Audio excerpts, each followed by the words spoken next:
Greetings, everybody. It's Conservation Conversation 28. Thanks for your time on this Tuesday night. We're going to be going live at 8:30 most Tuesdays on the run-up through to the Manchester Folk Festival coming up in March. And just like every other week, my guest tonight is a very special member of the bill for the Manchester Folk Festival. There's someone who you can go see if you grab tickets now. Before I invite them in, a quick update on Stornoway News. So you will have seen that last week we announced a warm-up show for our Royal Albert Hall performance. We're warming up in Totnes at the Civic Hall. Come down to the coast and see us there. Tickets went live to the fan club exclusively 48 hours before the general pre-sale. So if you want to be in with advanced access to tickets like them in future, just join the fan club. You can find the link to join on our various profiles. And we'll see you in Totnes as well as at the Royal Albert Hall in March. I'm going to invite our guest in. I'm really excited to be talking tonight to the wonderful, inspirational Dowdy Matsiko. Hello. How you doing, Daddy? I'm all right. How are you? Not too bad. Yeah, we're both dressed for the cold weather as the night's setting in and the clocks are going back. Where do we find you dialing in from today? I am in Sneinton in Nottingham, so just by the Sneinton Market at the moment, quite close to there. Yeah. And it's what is it? Your studio, your creative space? Yeah. So I've just moved house, so I'm in the middle of moving, but I've got a little setup at the moment. It needs to be. I haven't done any soundproofing, but you can see that's the studio. Oh, wow. Yeah, that's good. Sort of thing. There's like a piano here, turntable, loads of real vinyl piano. boxes and records and. Yeah, so slowly getting there. It needs a bit of work, but it's my little musical creative space. No, you can be really proud of that. I think a lot of artists never even get to that stage of like getting all their kit laid out in a way that they can use it. They just sort of keep it in boxes behind awkward corners, and they can never get their musical ideas out. But I think that's one thing you're really good at, right?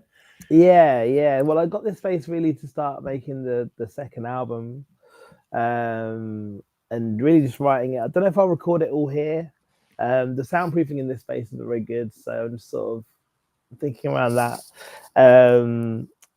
But yeah, so it's really just to kind of start work and then and see where I end up with tunes. It's a joy, yeah. And also like Nottingham, for this sort of thing is like it's hard to get hold of these spaces, but once you've got them, they're not extortionate.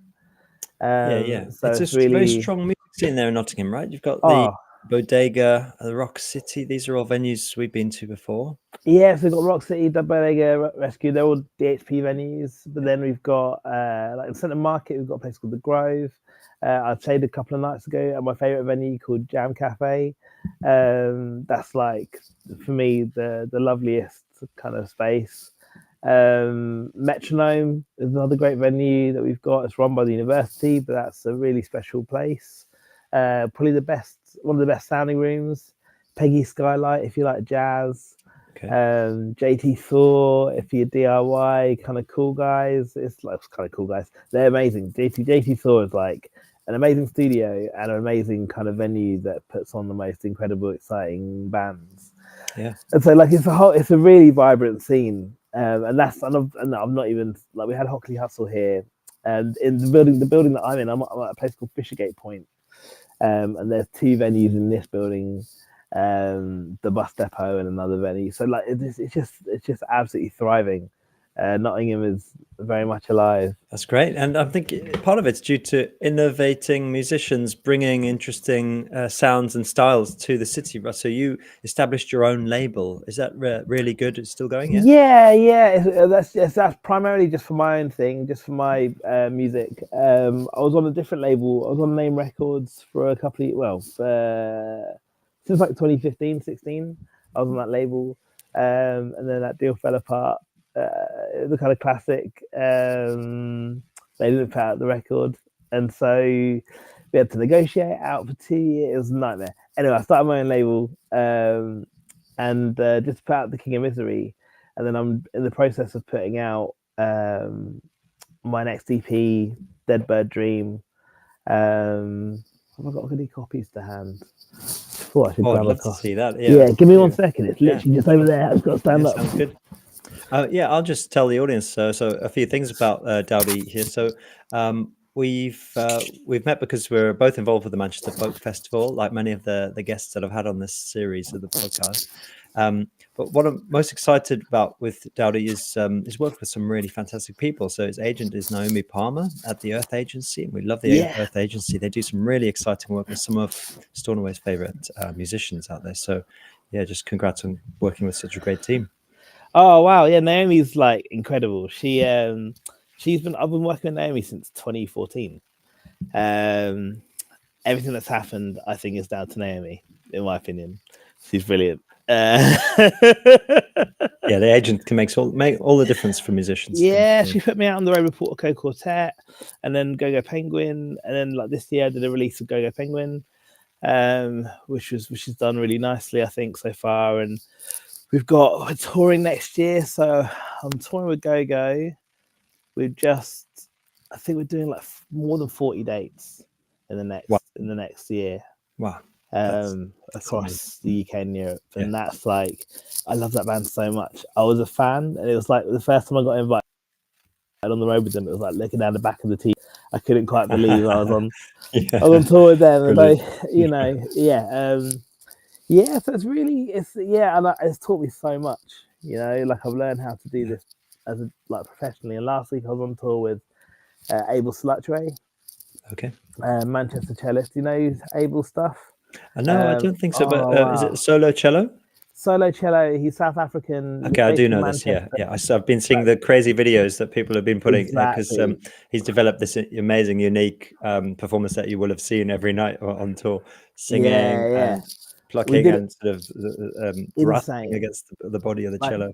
As a guitar player, you know, he was pulling sounds out the cello that I've never heard before, and his like sensitivity and just like whether it's vision or whatever that creative force is in a person, that I've never seen that before. And I was like, wow, how do I do that? How do I get my guitar to sound even more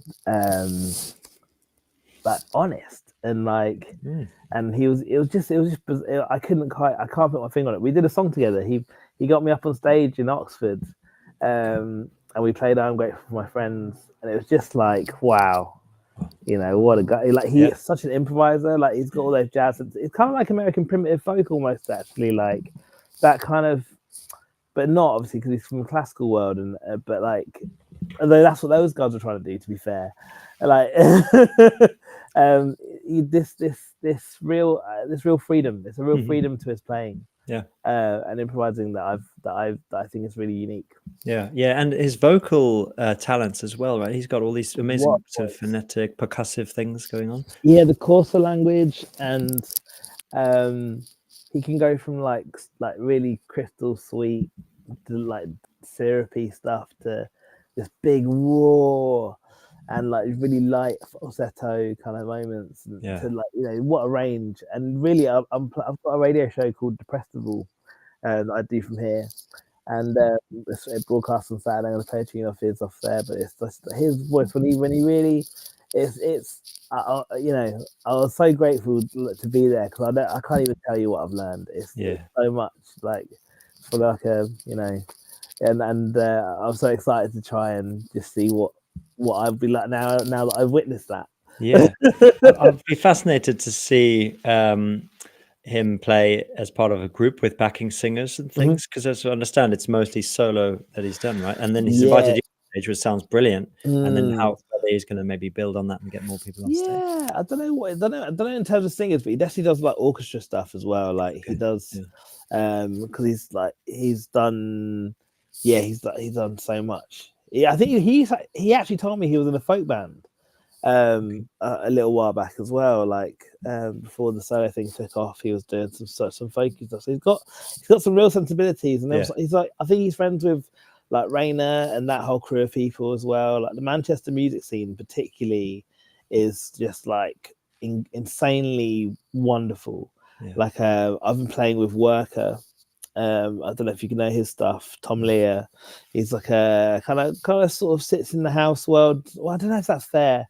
like he's an electronic producer, like real fun. We've got a song called Narrow In, and that's all. Actually, he that record was all about like kind of inspired by his experience with he had this medical condition. Oh, he's got a curved spine. I forget the exact term. Is it? Yeah.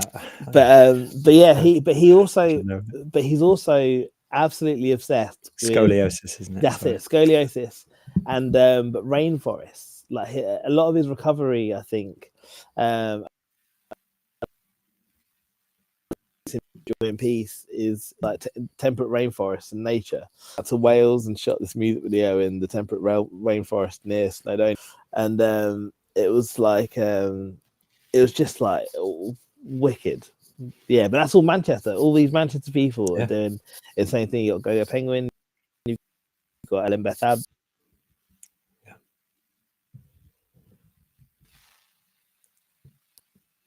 Insane. Yeah, it's like loads going on. And on your label, your really good label, would you ever consider releasing other artists on there, or is it just a homespun project to get your music out there? It started off just for my music, but I think originally I want to release other music, but I also, based on some of the experiences I've had, and I'm learning about my own capacity to do admin. I hate admin so much, and so I'm just sort of one of the things I wanted to do is maybe do like physical only releases, so and not kind of fuss about digital at all for other artists, and just let them have their own digital and do their own thing. But I decided to do a series called 2 Minute Wonders, where we just put out like little 2-minute records. Yeah, lovely songs. But yeah, we'll see. It's a capacity thing. So I'm trying to do more writing. A lot of my time's been taken up by this wonderful record. No, show it. So now I didn't get a chance to see earlier. So this is Dead Bird Dream. This is a new EP. It's a green vinyl. Green. The label really good. There you go. Really little thumbs up. That's the name of the label. Congrats. And so this is taking quite a lot of time to kind of get together, and so I'm really proud of it. It doesn't come out till November 28th, but we're shipping the vinyl now, so anyone that buys the record gets one. Sold them on tour as well. So it's kind of for me it's like what's so important about the label is that it's because I own 100% of it. It pays for my studio rent, pays my house rent, pays my bills. It's everything really. I live off gigs and records.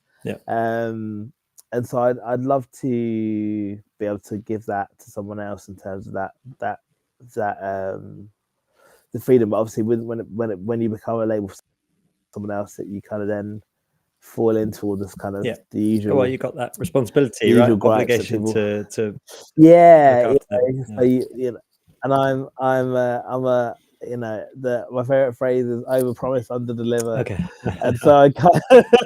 So I don't want to overpromise and I don't want to underdeliver. So I'm not in a rush to do anything other than my own thing for a while, and then we'll see. Just wait. That's a very wise choice, and a patient choice, right? Because there is always time later. Yeah, there's so much time, and there's so many tunes, and the whole point of the really good exists because it's just like a bit of a statement that I didn't need a label to begin with, And so it's sort of an oxymoron to kind of then try and be like, hey guys, I'll get you I'll do these things for you. But actually, then and also as well, one thing I will say is that running your own label and it is loads of work, and so I might not do it next time. Do you know what I mean? I might go back to the traditional way of doing things. It just depends. There's no right or wrong way to do things. It's just kind of the goal is just to keep going. Sure. Well, you mentioned the Manchester scene there, and especially where the folk music has started to blossom there. But not just folk, but you mentioned house and lots of different genres that kind of fuse with folk, depending on like the personalities in the room. And it started to get me thinking of the first question I'd like to ask you about conservation And most people hear that conservation word and they think conservation of the environment. We'll get onto that later, but the first question is really about conservation in the musical sense. So what's your favorite example at the moment, or from memory, where the old and the new really balanced together? So we're fanning the flames of tradition with maybe some trad folk, but we're also inviting in something new and different. So I wrote down Lisa O'Neill, because she's got this tune out called "The Wind Doesn't Blow This Far Right," and that song, like, my God, like, it's incredible. And so she's obviously got those trad folk sensibilities, but bringing it into a very present now, with all the kind of like a true protest song, really, and but also like a true folk song, and in that that's maybe it's a bit of a tricky term to use, actually, to say that there's folk songs that are true and others are not. But what I mean is, there's a real. Sorry, someone's just having a chat outside the studio. They're really loud. Apologies.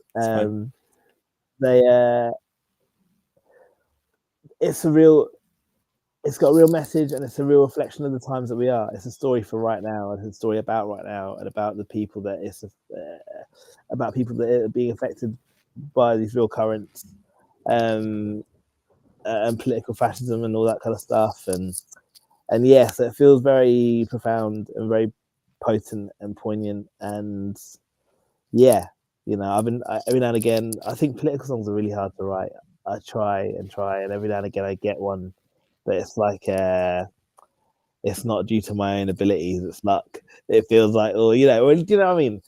So yeah, that song's so gorgeous and so important. That's great. And that's one that'll be on my mind. Then there's a band called Caroline. Are you familiar with them? An indie band. I couldn't even tell you. The new album's called Caroline 2. It's like a sequel record, I guess, but it's more than that. It's so wonderful. It's just these kind of like sonically, it's got these acoustic elements and it's got these electronic elements, and it's just these kind of, again, it's a collage of sound, and they build these songs out of it, and it's just really amazing. And I think I would say they're folk influenced rather than actually folk. I think they probably fit more in it within.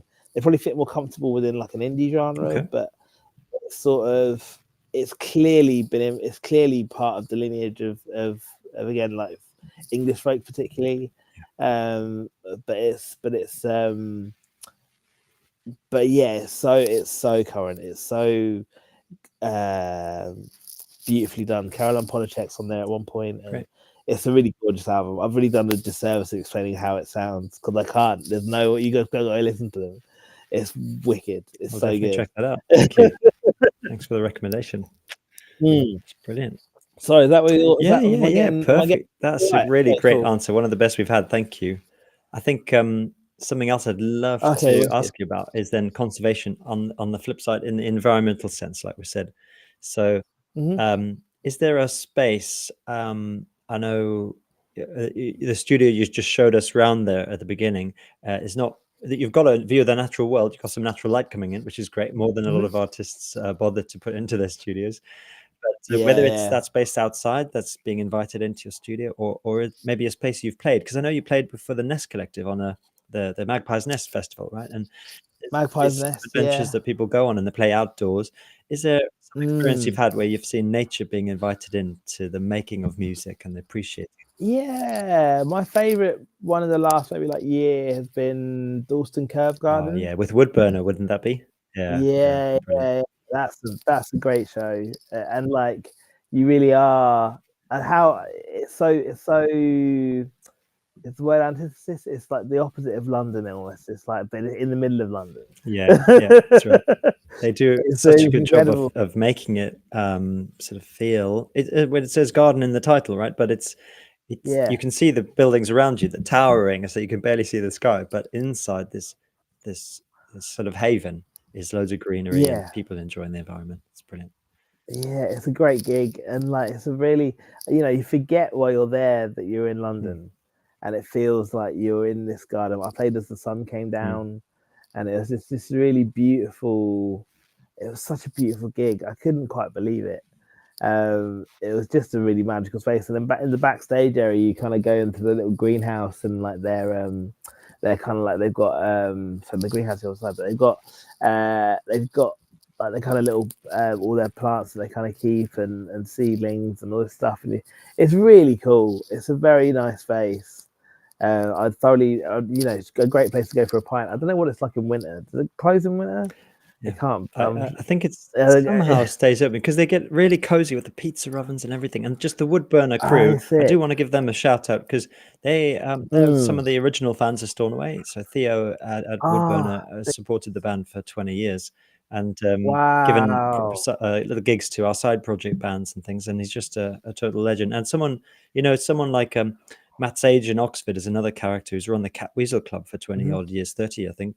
And there's these real like celebrated but not celebrated enough kind of hidden people who really are the secret sauce that makes these music scenes thrive. And so just a big shout out to the Woodburner crew and any artists out there who are looking for a really brilliant gig that pays well and it's just the best best experience. Look up Woodburner.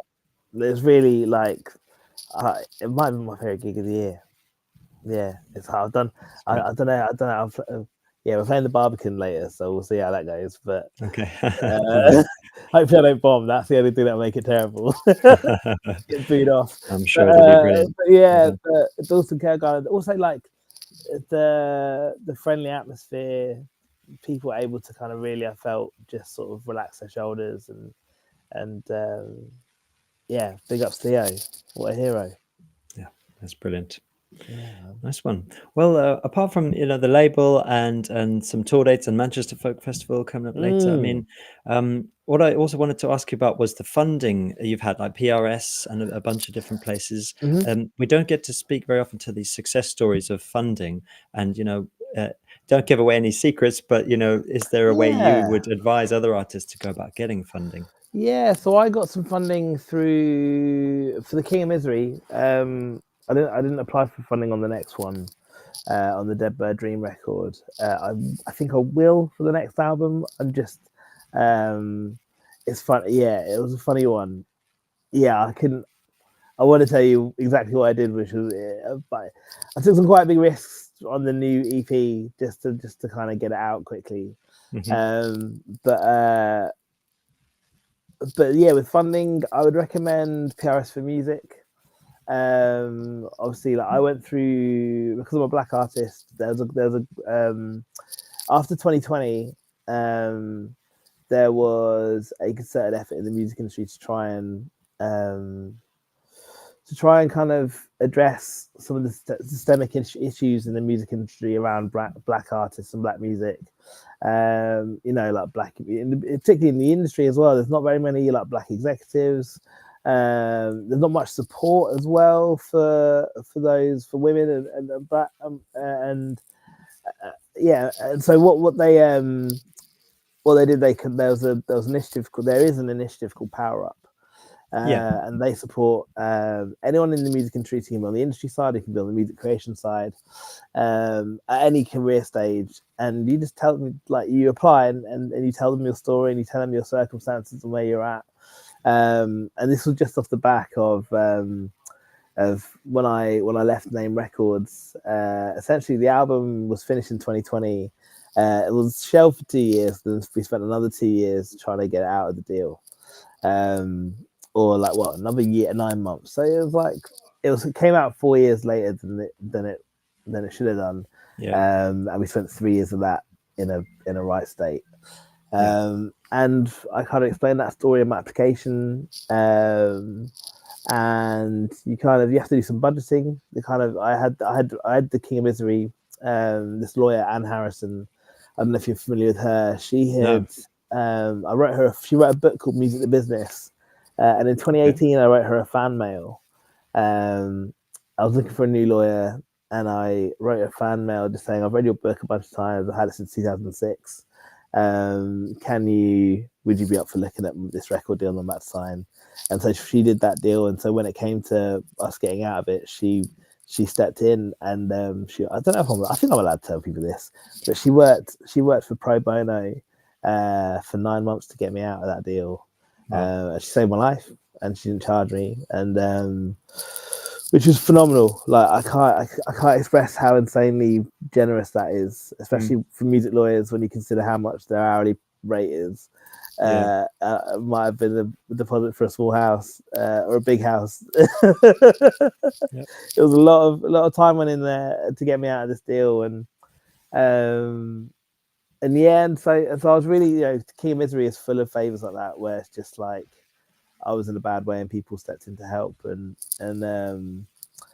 but yeah, so in terms of funding, check out Help Musicians, check out PRS for Music. There's a couple of Substacks kicking around now that people do funding stuff on.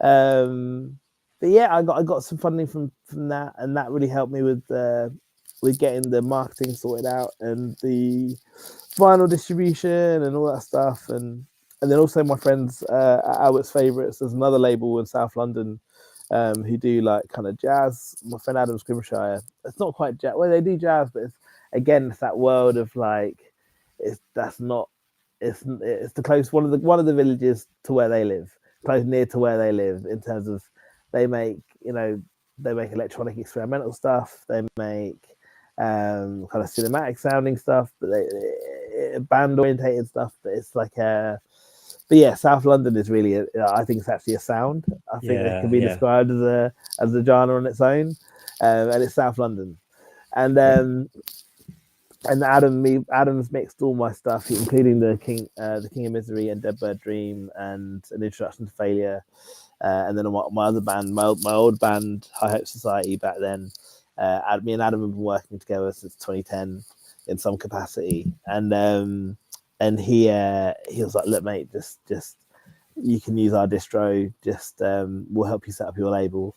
And so that was massive. And then also he was there with me every step. So like figuring out how to press a record, all that kind of stuff. Like, he really held my hand through that process, and like kind of the release strategy stuff. And then now, now I've kind of got my own thing, but yeah, it's really Help Your Mates is a big the big one.